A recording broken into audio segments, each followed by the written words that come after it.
Buenos días a todos. Bueno, un par de cositas antes de comenzar. Respecto a la masterclass que voy a estar dando el 10 de noviembre, creo que es un tema que no con mucha frecuencia se habla en los medios cristianos, y no sé por qué, que es el cuidado de la tierra. A veces hemos tenido teologías muy escapistas donde pensamos que el propósito fundamental de la vida es irnos al cielo después de morir.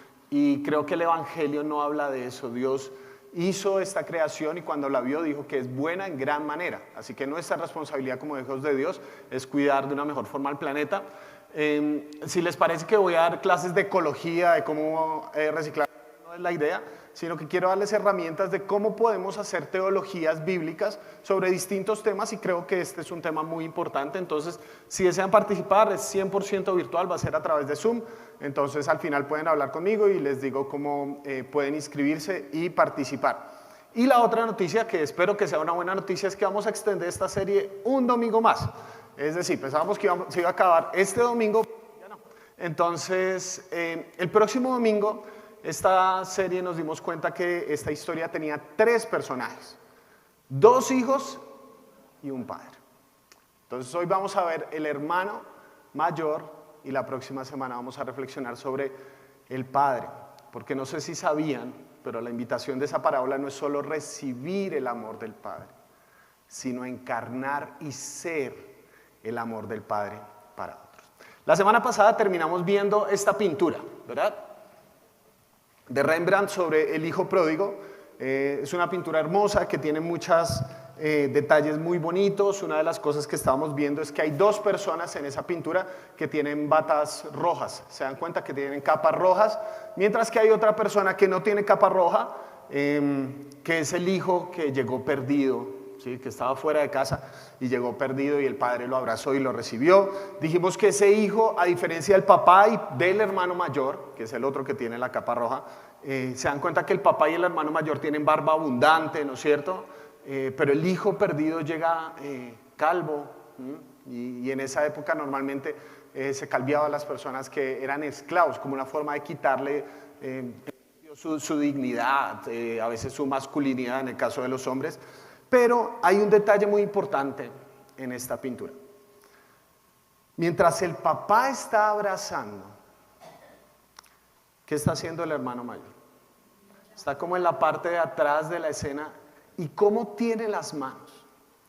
Mientras el papá tiene sus manos abiertas recibiendo al hijo menor, su hermano las tiene cruzadas, apático. Se dice que mucho de nuestra comunicación es comunicación no verbal. ¿No sabía eso? Solamente el 20% de nuestra comunicación es lo que decimos. Nosotros expresamos hasta con nuestros ojos. Yo que solo les puedo ver la mitad de la cara, por los ojos yo sé más o menos dónde estamos, ¿sí? Expresamos mucho no verbalmente. ¿Qué quiere decir esta posición no verbal? Cerrado, apático, renuente, como que eso no es conmigo. ¿Qué nos pasa en el corazón para que veamos semejante escena de gracia? Y crucemos los brazos, apáticos y renuentes. Porque lo que hemos visto en esta historia es que no había un hijo perdido, hay 2 hijos perdidos. Después de que el hermano llegó a casa y el papá se le ocurrió hacer una fiesta, porque no sé si saben que a Dios le encanta hacer fiestas, y hace una fiesta en honor de su hermano, y llega el hermano mayor y escucha, mejor dicho, allá adentro, pues no sé qué estaban cantando, escucha allá adentro el preso o alguna cosa así, escucha el canto allá adentro, y se queda afuera. ¿Qué pasó? ¿Qué está pasando aquí afuera? Viene un criado y le dice: es que tu hermano, que estaba perdido, regresó y tu papá armó una fiesta. Y vean la reacción del hermano mayor frente a ese hecho en Lucas capítulo 15, versículo 28. Indignado. El hermano mayor se negó a entrar. Así que su padre salió a suplicarle que lo hiciera. Indignado. Normalmente leemos esta historia y decimos, uy, no, terrible. ¿Cómo puede hacer eso? Pero yo sé que tú entiendes esa sensación, ¿sí o no? Todos nosotros entendemos esa sensación del hermano mayor, de cómo es posible que llegue una persona que había hecho un caos de su vida y la reacción de su papá no sea ponerlo en disciplina, no sea regañarlo, sino recibirlo con una fiesta. Tú entiendes esa indignación, porque esa indignación es el corazón de la amargura. Y todos aquí, en algún momento de la vida, hemos luchado y a veces nos hemos quedado en la amargura. Si la gracia no te ha incomodado, probablemente no la has entendido. La sensación que yo tengo con el tema de la gracia de Dios es que hablamos muy fácil de ella y nos encanta. Y la cantamos, y gracias sublime es, y perfecto es tu amor para mí. Muy chévere, muy bonito, Señor, eres lo máximo, me amas, perdona siempre, porque Dios perdona todos los pecados, porque Dios abraza a todas las personas, independientemente qué tan lejos se hayan ido, pero a mí. Pero cuando se trata de ver la gracia de Dios para otros, ay, hermanos, ¿sí o no? Probablemente la mitad de ustedes me va a odiar por lo que voy a decir a continuación, pero como me gusta a veces meterme en problemas en las redes sociales, solamente para picarle la lengua a unos cristianos. Cuando se estaba firmando el acuerdo de paz, ya se pusieron tensos, listo. Entonces, cuando se estaba firmando el acuerdo de paz, yo escribí en Facebook, ¿qué se siente tener que perdonar a una persona que no lo merece, que no se lo ha ganado? Bienvenido a la verdad del Evangelio. Se armó una, ay, pero es que ellos no se han arrepentido, ay, sí, pero es que queremos justicia, paz sí, pero no así, y todo el mundo empezó algo así. ¿Se dan cuenta lo que está pasando en ese momento? Que nos encanta que Dios nos perdone a nosotros, pero cuando se trata de extender el perdón a los demás, mano, toca escribir libros, tratados, toca poner un montón de cosas. ¿Estoy diciendo que lo que hicieron esas personas está bien? Por supuesto que no. Nadie está diciendo que el hermano menor hizo las cosas bien, no, la embarró terriblemente. Pero se dan cuenta que cuando hablamos de la gracia de Dios para otros, nuestra posición frente a la vida normalmente es, para mí, sí. La gracia se volvió nuestra experiencia, pero no nuestro lenguaje. No es la forma como estamos asumiendo la vida con la gente a nuestro alrededor. Sentimos que Dios tiene el deber de perdonarnos, pero nosotros perdonar a otros se lo tiene que ganar. La mejor ilustración que yo tengo para explicar esto siempre ha sido los tubos y los baldes. ¿Qué pasa si el agua se queda en un balde por mucho tiempo? Se pudre. ¿Y qué pasa si consumes ese agua? Te enfermas en el mejor de los casos, te mata en el peor de los casos. Pero ¿qué pasa si el agua está como en un tubo, fluyendo constantemente? Da vida. El problema muchas veces con la gracia de Dios es que nosotros somos baldes y no tubos. La gracia se estancó en nosotros y no fluye a través de nosotros. Tenemos que tomar muy en serio el Padre Nuestro, que dice, perdónanos como perdonamos a los que nos ofenden. ¿Cómo te perdonaría Dios si te perdona como tú perdonas a otros? Y me doy cuenta de algo muy interesante, porque se dan cuenta que este hombre indignado, todo eso, el padre que hace, sale y dice el texto una palabra muy fuerte, dice que sale a suplicarle, que entre eso no es algo que hacía el patriarca. Eso no es algo porque es indignante para un padre rogarle a su hijo. ¿Se dan cuenta de lo que está pasando? ¿Qué hizo el hijo menor al pedirle al papá la herencia? Le dijo, papá, preferiría que estuvieras muerto, dame lo que me toca. ¿Qué está haciendo él? está deshonrando a su papá. ¿Qué está haciendo el hermano mayor al quedarse renuente e indignado afuera y su papá le sale a rogar? ¿Qué está haciendo el hermano mayor? También está deshonrando a su papá. El problema es que es muy fácil juzgar a otros solo porque pecan distinto a ti. Es muy fácil, ¿sí o no? Porque pecan en distinto estilo. Yo deshonro a Dios, pero no como esos cochinos.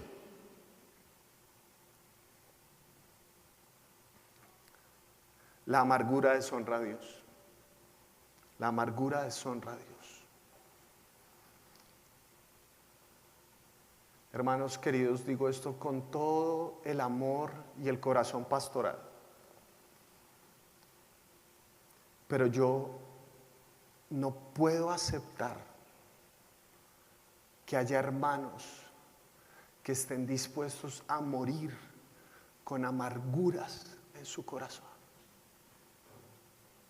Gente que piensa que es una cuestión de tiempo. Ay, ya toda mi vida ha sido así.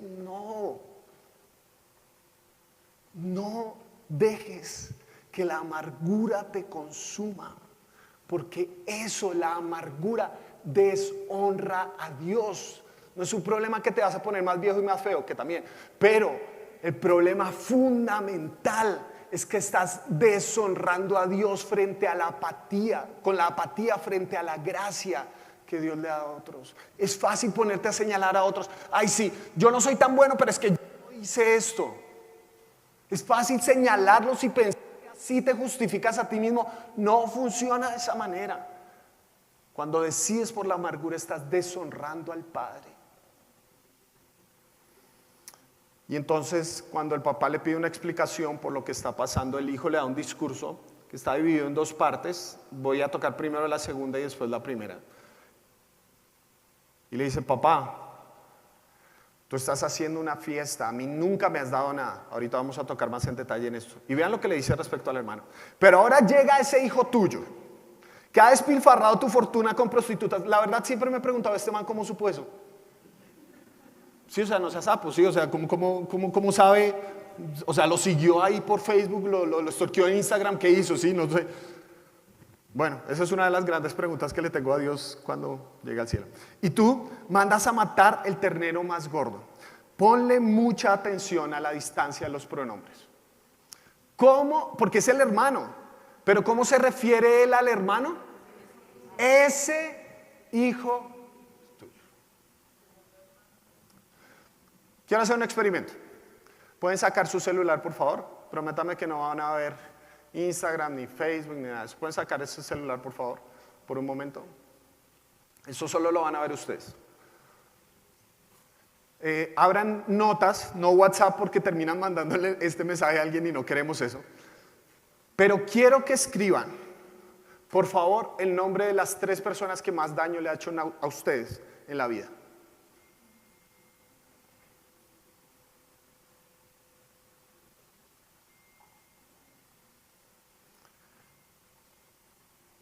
Nadie más lo va a ver. Ustedes no se lo van a enviar por mensaje de texto a nadie. Ojalá, ¿no? Las 3 personas que más dolor le han causado a usted en la vida. Con las que tienen más rabia.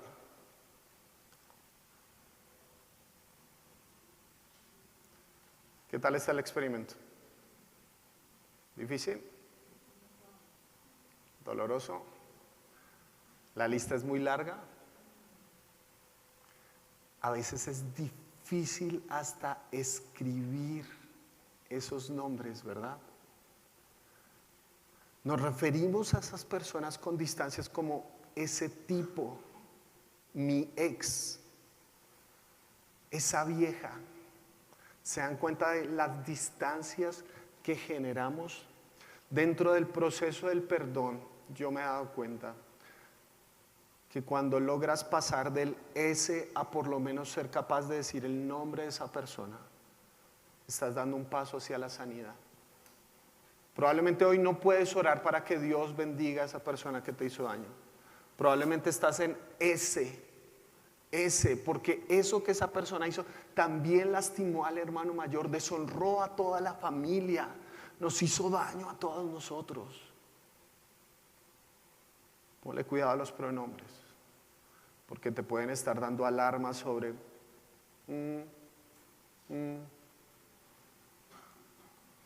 Una vez una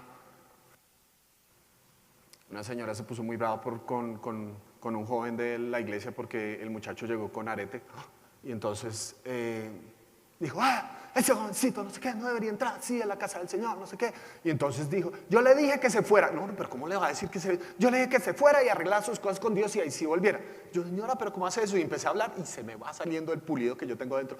Y yo, pero señora, usted llega aquí y el Señor la ama tal como ustedes y está tratando con su corazón. Sí, no sé qué, pero es que a mí yo aprendí en mi casa de mi papá, no sé qué. Y empecé a hablar con la señora y yo me di cuenta que tenía profundas cosas contra su papá. Y entonces yo le dije, bueno, pues hábleme de su papá.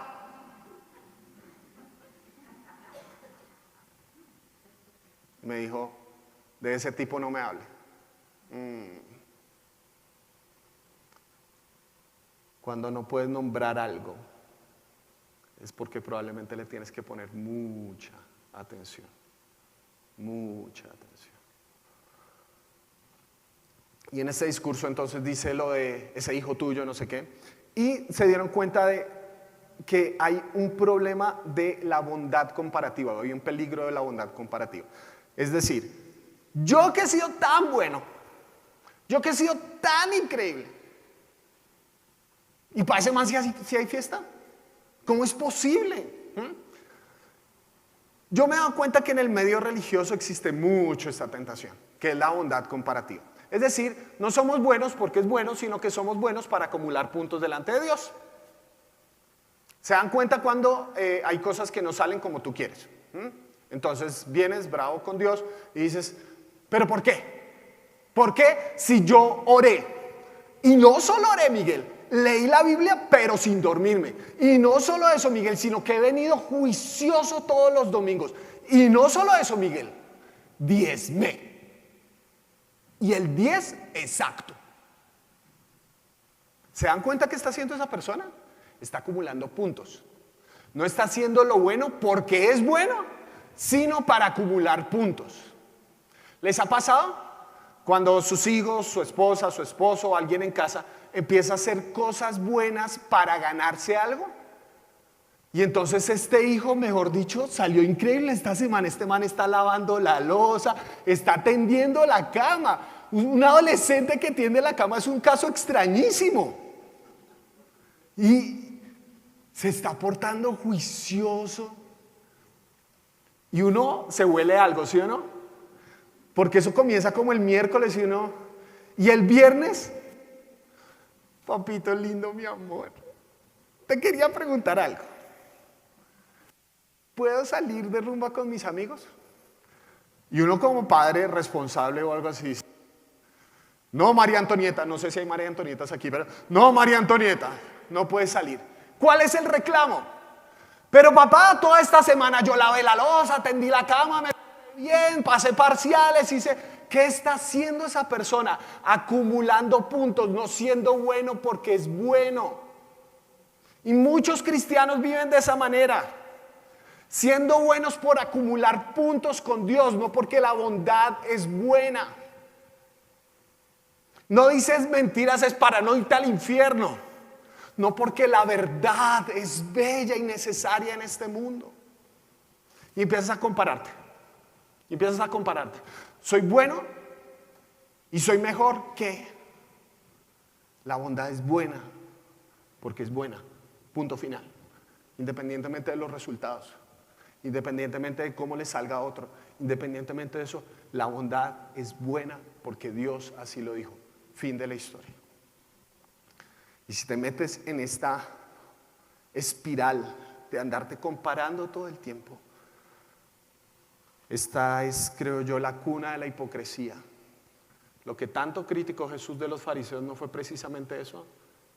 Por fuera hacen todo, pero su corazón está lejos del Señor.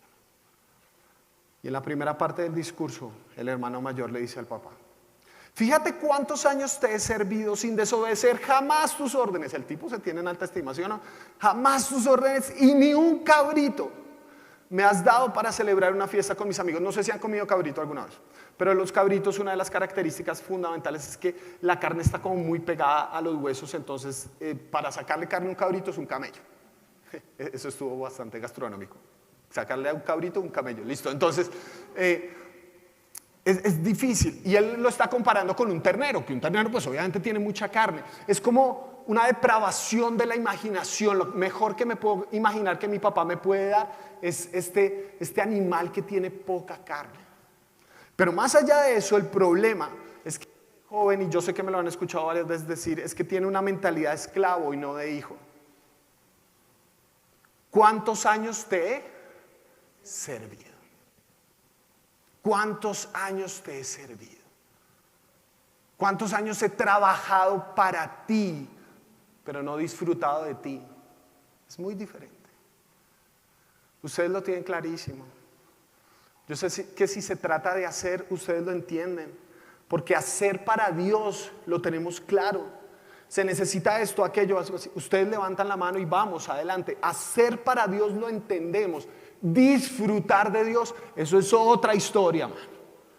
Otra historia. Hay cientos de cristianos que le sirvieron al papá, pero nunca disfrutaron de su papá. Hay cientos de cristianos que van a llegar allá a la empresa con todas las bonificaciones porque lo hicieron bien, pero nunca disfrutaron de estar en casa con su papá, porque esa es la gran tragedia. Se puede estar perdido aún estando en casa.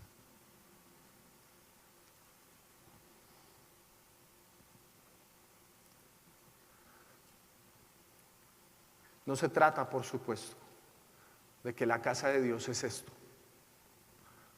Esta no es la casa de Dios. Yo sé que hay iglesias que se llaman así, pero esto no es la casa de Dios. A Dios no lo puede encerrar un edificio. Y según el Nuevo Testamento, nosotros somos el templo, la casa del Espíritu Santo. ¿Está bien? O sea, estar en la casa de Dios no es que usted esté aquí todos los días. Qué pereza, ¿sí? No, aquí no va a estar todo el tiempo. No, qué pereza por recibirlos, por supuesto, los recibimos con mucho cariño. Sino que no es eso, o sea, no se trata de meterse aquí más oficios religiosos, porque eso no necesariamente es. Vean el hermano mayor, tantos años te he servido, o sea, el man de actividad tenía. El problema es cuando esto de una relación con Dios se te convierte simplemente en una costumbre vacía y ya no disfrutas nada. Y mataste a Dios en tus hábitos, porque se convirtieron en hábitos y no en conexiones vitales. Y la oración se convirtió solamente en una disciplina espiritual y no en una relación por disfrutar. Se puede estar perdido aún estando en casa. Se puede consumir toda la religión que usted quiera sin tener una relación con el Padre. Pero ese hombre, si ustedes se dan cuenta, ahí dijo una mentira. Porque le dijo al papá, ni siquiera un cabrito me has dado. Volvamos atrás la historia. ¿Listo? Listo, la volvimos atrás. Un padre tenía 2 hijos. Y el menor le dijo a su papá, papá, dame la parte de la herencia que me corresponde. Y el texto dice lo siguiente en Lucas, capítulo 15, versículo 12.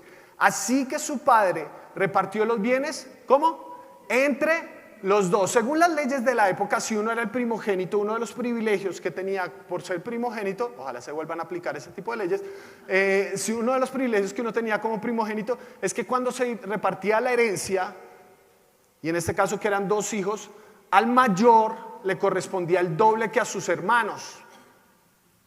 Amén. Entonces, el papá divide la herencia en 3 y le da al mayor 2/3 partes y al menor 1/3 parte. La gran verdad es que el hermano mayor tenía más que el hermano menor. ¿Saben qué significa pródigo? La gente habla de la parábola del hijo pródigo cuando les preguntó qué significa pródigo. Pródigo significa despilfarrar, derrochar. Y nosotros pensamos que la única forma de derrochar es cuando botamos el dinero en cosas que nunca van a volver.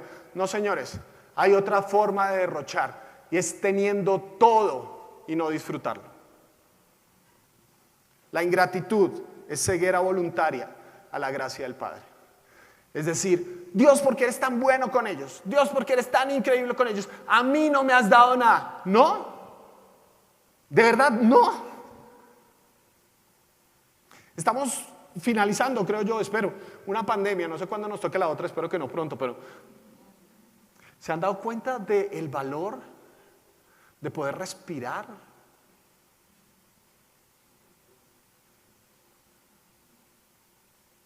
¿Cuántas personas que han sufrido por causa de este virus? Y el esfuerzo tan grande que es volverle, tiene que aprender nuevamente a respirar.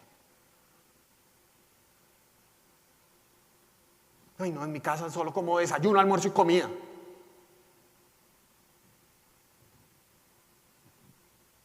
Solo tengo una familia ahí en estrato 4 apenas. ¿En serio? ¿En serio? Ay, mi iglesia ahí, eso ahí son como 70 ahí gatos y gatos, ¿no? Son como 70 gatos ahí. Y eso hay un predicador, hay un flaco ahí que...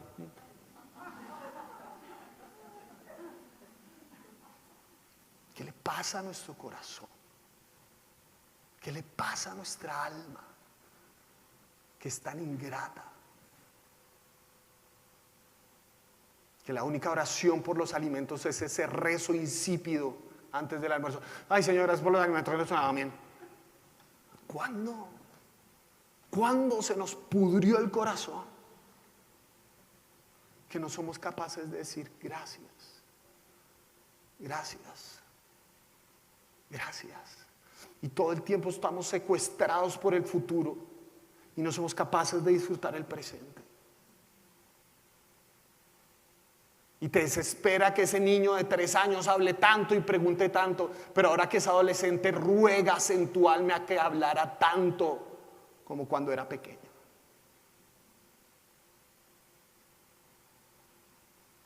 Y estabas desesperada que ese marido tuyo lo único que hacía era hablar y toda la cosa. Y hoy que ya se fue, darías lo que fuera por tenerlo un segundo más a tu lado. La ingratitud es ceguera voluntaria a la gracia del Padre. Y yo me he dado cuenta que la gracia de verdad se disfruta en el momento.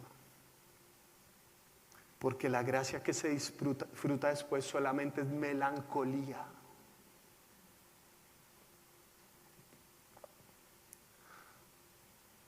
Centrarse en juzgar no es solo injusto con otros, es injusto, ahí faltó el con, es injusto con Dios y lo que Él nos ha dado.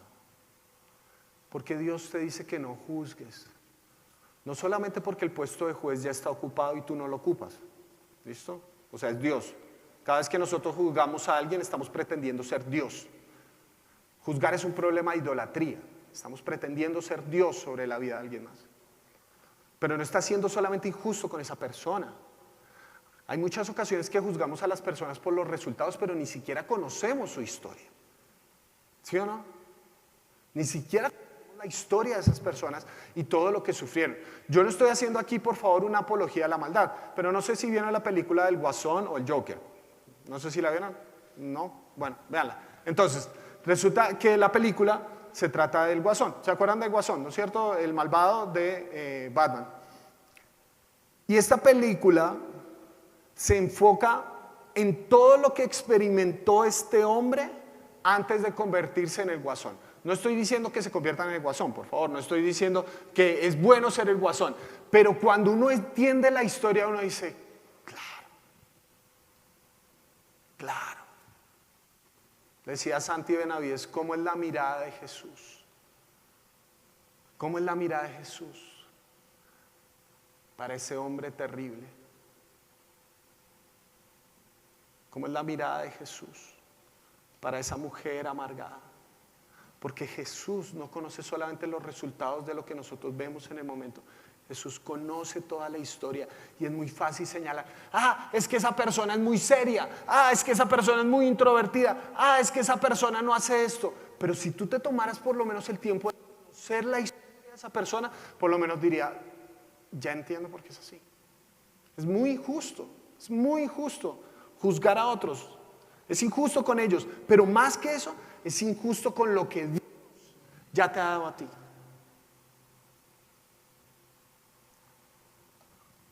La gente juzga porque no se da cuenta del tesoro que ya Dios le ha dado. Es muy fácil arreglarle la vida a otros que trabajar con nuestra propia miseria. A veces juzgar es una especie de tratamiento contra el dolor para tratar con nuestras propias miserias. Juzgamos y pretendemos arreglar la vida de otros porque no tenemos arreglada la nuestra. Y yo sé que ustedes cristianos han aconsejado a mucha gente, amigos del trabajo, familiares que les preguntan, oiga, necesito un consejo para eso. Y ustedes son unos genios y les dan unos consejos que la rompen. No, mira, tú deberías hablar con esta persona. Y meses después, esa persona dice, oye, muchas gracias, tu consejo me salvó la vida. Y uno dice, ¿y por qué a mí no me sirven mis propios consejos? O sea, uno es un genio arreglándole la vida a los demás, pero uno aplica lo mismo y no le funciona. Porque ese es un recordatorio de Dios, de que todavía hay mucho que trabajar, que yo soy un hermano mayor y que todavía necesito encontrarme con el papá.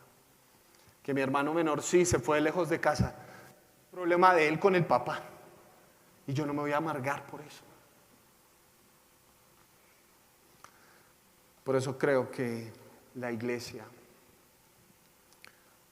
debería ser un lugar seguro para los hermanos menores y también para los mayores. Que los hermanos mayores no maten a los menores. Esa es la iglesia. Esa es la iglesia. Jesús, cuando tuvo discípulos, a nosotros hay un montón de títulos ahí que nos suenan muy raros, muy raros. Entonces voy a tratar de ver cómo se puede aplicar hoy en día para ver cómo les suena. Dice que Mateo era un publicano. Eso a nosotros no nos suena a nada. ¿Quién era un publicano? Un publicano eran las personas que recogían impuestos, es decir, trabajaban con el erario público, ¿sí? Trabajaban con el dinero de la gente. Y les cuento algo que hacían en esa época las personas que trabajaban en cargos públicos, robaban a la gente. ¿Ustedes pueden creer eso? ¿Ustedes se pueden imaginar que exista una época tan cavernícola donde la gente que maneja recursos públicos robe a las personas? Por favor. ¿Sí? Qué falta de tecnología. Básicamente, Mateo, póngale, era un senador del partido que menos le gustó a usted. ¿Listo? Dice por allá que Pedro era un pescador. Y un pescador es un pescador. Listo, no tengo más explicación a eso. Era una persona que trabajaba pues pescando, oficios rupestres, un obrero, una persona que trabaja en los servicios domésticos. Por lo general eran personas muy con pocas capacidades económicas. No me gusta decir eran personas muy humildes porque la humildad no tiene que ver nada con el ingreso, ¿no? Hay gente que tiene muchos ingresos y es humilde y hay gente que tiene pocos y es muy orgullosa, entonces no tiene nada que ver. Entonces era gente que tenía una economía muy frágil porque era del día a día, lo que podían ganar del día a día. Había otro que se llamaba Judas. Bueno, de hecho había dos Judas. Que a propósito, Judas se tiró el nombre de Judas para todo el mundo. Yo no conozco el primer niño que se llame Judas. Sería rarísimo. Si les presento a Judas Pulido, no, sería muy raro. Había un Judas que era un celote. Celote no es una persona que tiene muchos celos. Celote... Gracias, la teología de alta alcurnia, ¿no? Celote es una persona que consideraba que Roma era un imperio opresivo y la única forma de liberarse de ellos era por medio de las armas. Un guerrillero. Un guerrillero. Y había otro Judas que le encantaba la plata. Tanto que vendió a su maestro por 30 piezas de plata. ¿Y qué hizo Jesús con todos esos tipos?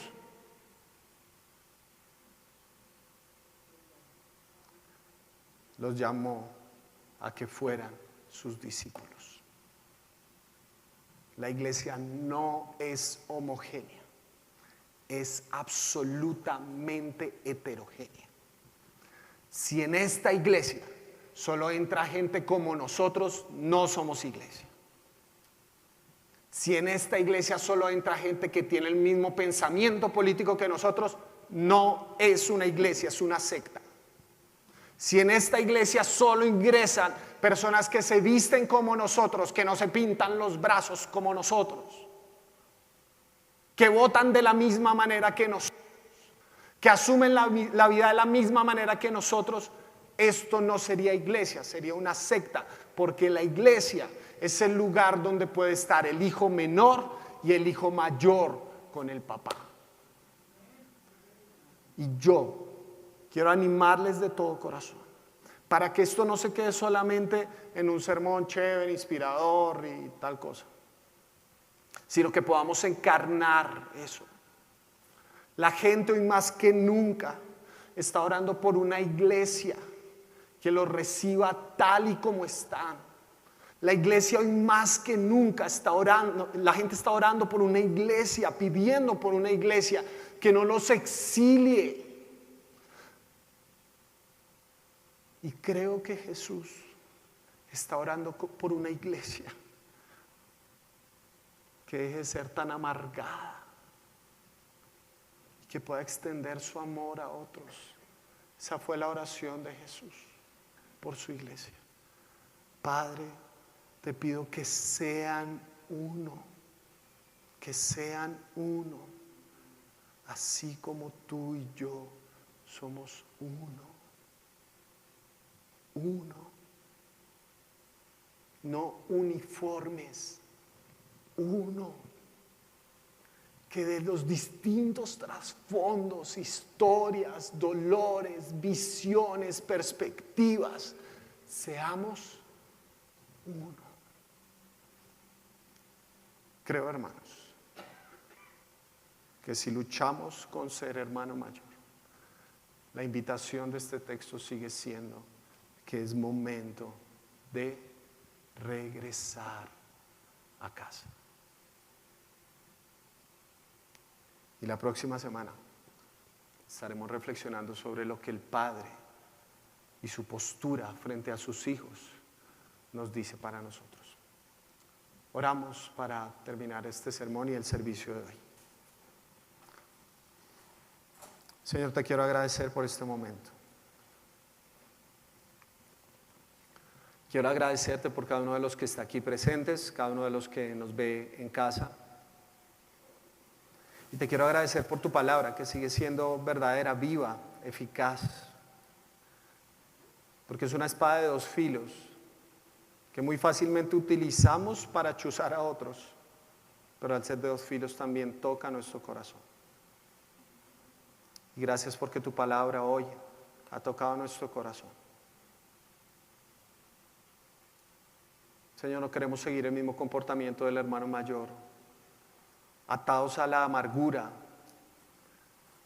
atados a la renuencia, a celebrar tu gracia con los demás, Señor. Por favor, líbranos de esa apatía y ese individualismo donde celebramos tu gracia por nosotros, pero siempre vemos con sospecha cuando tú eres un Dios bueno con otros. Perdónanos porque leemos ese texto de que tú haces salir tu sol sobre justos e injustos y muy fácilmente nos metemos en el grupo de los justos. porque yo soy un pecador. Yo no me merezco esto. Yo no me gané tu gracia, pero tú me la diste y yo quiero disfrutarla. Señor, que tu iglesia, hoy más que nunca, disfrute de tu gracia. Celebre tu gracia, Señor. Celebre lo bueno que has sido con nosotros.